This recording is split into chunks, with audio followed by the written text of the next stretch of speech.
bedni ikete ayanga madi bedni ngata mantiere e agulu mar Azimio no nyalo bedo kod miluma moro mar dhi kawo komni mondo koro dhu piem.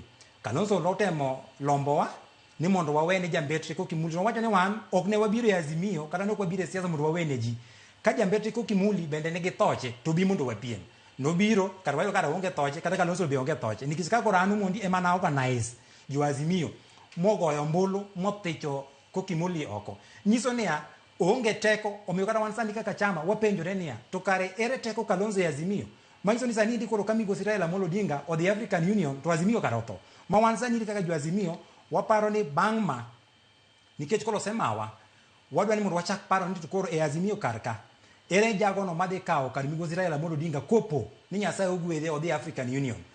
Ng'at machalo Kalonzo Musyoka sani ok nyal telo ni jo Azimio nikech ka in owuon ok inyal yie duoko mar ombulu 23 ombulu minyal kwan na 2 3 4 5 6 to joge ko bendo chung kodwa. Nyiso niya higa mar 2027 ka wadhi tidhi yombwa to wan e siasa mondo yombwa kendo.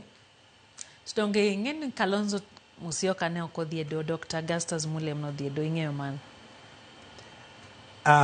Dware mondo wanyis jo Kenya dieri. Kane watieko yiero nying Augustus kachiel gi jokanyo aboro noter ne Speaker of National Assembly. Kaito bang'e Kalonzo ochako moro ywak niya onge kaka ja National Liberal Party dhi represente a selection panel to wan waonge gi presidential candidate. To wapenje niya in ing'eyo 2027 nade pok wachopo 2027 samoro kata in wegi ibiro ka waepano samoro onge gi nguvu e Kenya